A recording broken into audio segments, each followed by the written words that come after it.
পরিষ্কার পরিচ্ছন্ন খাল দেখতে কত ভালো লাগে, তবে এই খালটি কি সবসময় এরকমই ছিল?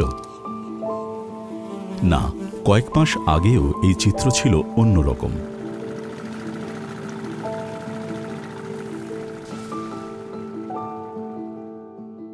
এই খালটাকে সবাই ডাস্টবিন হিসেবে ব্যবহার করে, একদম মানে যার যেমন ইচ্ছে সেরকম এসে ময়লা ফেলে, চিপসের প্যাকেট ফেলে, তারপরে পলি ফেলে, প্লাস্টিকের বোতল টতল ফেলে, গন্ধ ছড়ায়, অনেক গন্ধ ছড়ায় খালটা থেকে। প্লাস্টিকের বোতল, বিভিন্ন প্লাস্টিক জাতীয় জিনিস ফেলার কারণে খালের মধ্যে এগুলো স্তূপ হয়, জমে যায়, এগুলো গন্ধ ছড়ে পরিবেশ নষ্ট হয়ে যাচ্ছে, মশা মাছি বিভিন্ন ধরনের গন্ধ ছড়াচ্ছে এবং পরিবেশ দূষণ হচ্ছে। এগুলো অনেক ক্ষতিকর এবং এলাকার জনস্বার্থে এগুলো না ফেলায় বা অনেক ভালো।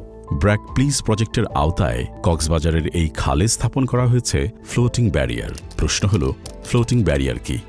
Please project plastic free rivers and seas for south Asia, এই কনসেপ্টের উপরে ভিত্তি করে আসলে আমাদের এই ফ্লোটিং ব্যারিয়ারটা তৈরি করা, এবং কক্সবাজারের সমুদ্র, নদী এবং খালগুলোকে আমরা কীভাবে প্লাস্টিক ফ্রি করতে পারি সেইটাকে মাথায় রেখে আমাদের এই ফ্লোটিং ব্যারিয়ারের ডিজাইনটা ইনোভেট করা। জোয়ার ভাটার কারণে পানির উচ্চতা বেড়ে যায়, সবসময় আসলে একটা কম বেশি হতে থাকে, তো আমরা ঠিক সেইটা কনসেপ্টটাকে কাজে লাগিয়ে কিভাবে আমরা একটা এফেক্টিভ ব্যারিয়ার বসাতে পারি আমাদের এই খালগুলোতে, যেখান থেকে আসলে আমরা প্রতিনিয়ত যে ময়লাগুলো নদী এবং সমুদ্রে পড়ছে সেটাকে আমরা কালেক্ট করতে পারি এবং প্রপারলি আসলে জিনিসটাকে আমরা ডাম্প করতে পারি, সেই কনসেপ্টটাকে মাথায় রেখে আমাদের এই ব্যারিয়ারটা এভাবে ডিজাইন করা।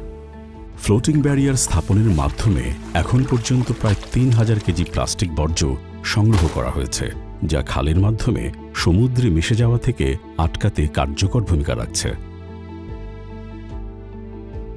আমি দীর্ঘদিন ধরে জালবুয়ার আগে প্লাস্টিক বেশি পাইতাম, মাছ কম পাইতাম, এখন বেরিটা দেওয়ার পরে প্লাস্টিক কম পাই।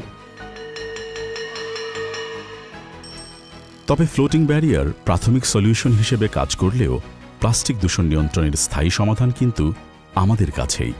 আমরা যদি প্লাস্টিকের সঠিক ব্যবহার সম্পর্কে সচেতন হই আর যেখানে সেখানে প্লাস্টিক বর্জ্য ফেলা থেকে বিরত থাকি, তবেই সম্ভব হবে প্লাস্টিক দূষণ নিয়ন্ত্রণ।